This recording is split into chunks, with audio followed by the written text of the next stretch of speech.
Yuk kita dengarkan cerita si Pitung, cerita anak dari Betawi.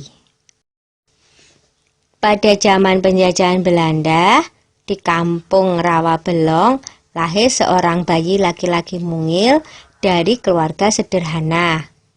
Ayah dan ibu bayi itu adalah seorang petani. Kehadiran bayi itu tentu saja menambah kebahagiaan pada keluarga sederhana itu.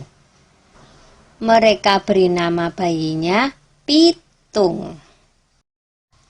Pagi itu, di balai-balai bambu depan rumah, Ibu Pinah sedang menggendong Pitung kecil. Setiap selesai memandikan, Ibu Pinah selalu menggendong bayinya sambil berjemur di depan rumah dan berdoa. Anakku sayang, kamu harus sehat ya. Kelak kamu harus menjadi manusia yang berguna bagi nusa dan bangsa. Tak terasa, Pitung mulai menginjak usia remaja.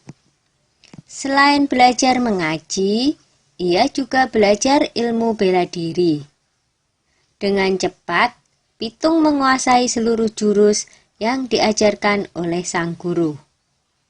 Sampai akhirnya, sang guru mewariskan ilmu Pancasona kepadanya, yaitu ilmu kebal senjata.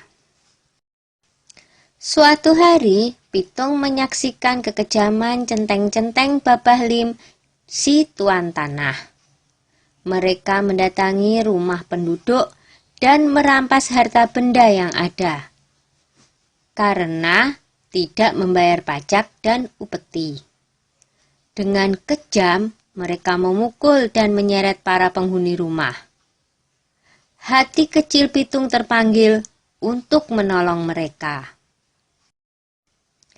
Ini adalah saat pertama Pitung membela orang lemah. Pitung tak tega melihatnya. "Hai centeng-centeng, kenapa kalian merampas harta orang dan menindas orang yang tak berdaya? Kalau berani, sini lawan aku," tantang Pitung. Mendengar itu, si pemimpin centeng marah. "Hei anak muda, berani-beraninya kau menghalangiku. Rasakan ini," hardiknya kepada Pitung. Pemimpin centeng menyerang Pitung dengan gencar. Tetapi Pitung berhasil mengalahkannya dengan mudah. Pemimpin centeng itu roboh dalam 2 jurus. Anak buahnya pun melarikan diri ketakutan. Sejak saat itu, Pitung bertekad untuk membela orang yang tertindas. Dengan penuh semangat, Pitung mengajak para penduduk desa untuk bersatu melawan penjajah. "Kita harus lawan segala penjajahan. Tidak ada yang boleh merampas harta milik kita. Ini adalah tanah kita. Jangan mau diperbudak oleh kompeni," kata Pitung bersemangat. Semua setuju dengan ajakan Pitung. Para tuan tanah dan kompeni menjadi resah. Mereka mengadukan perlawanan itu kepada pemerintah Hindia Belanda.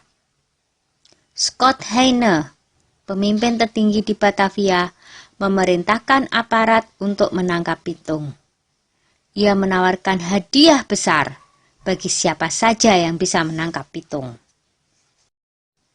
Kompeni menangkap Pak Piun dan Haji Niapin untuk memaksa Pitung menyerahkan diri. Mereka dimasukkan ke penjara di Grogol. Berita itu sampai di telinga Pitung. Ia tidak tega dengan keadaan ayah dan gurunya yang disiksa. Pitung membuat perjanjian dengan kompeni untuk menyerahkan diri dengan syarat ayah dan gurunya dibebaskan dari penjara. Pada suatu hari, kompeni membawa Haji Niapin ke alun-alun kota dengan dijaga ketat oleh pasukan polisi bersenjata. Lalu, Pitung muncul seorang diri. Ia meminta agar gurunya dibebaskan dulu. Setelah Haji Niapin dibebaskan, Pitung maju menyerahkan diri.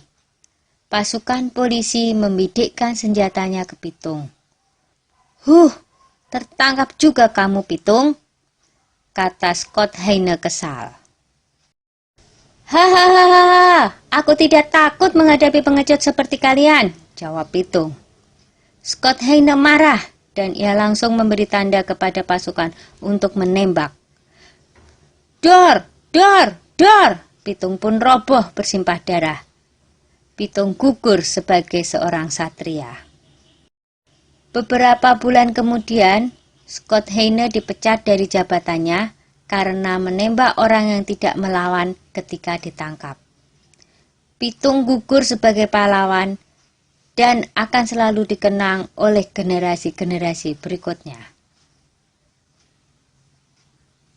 Sudah dulu ya cerita si Pitungnya. Jumpa lagi di cerita lain.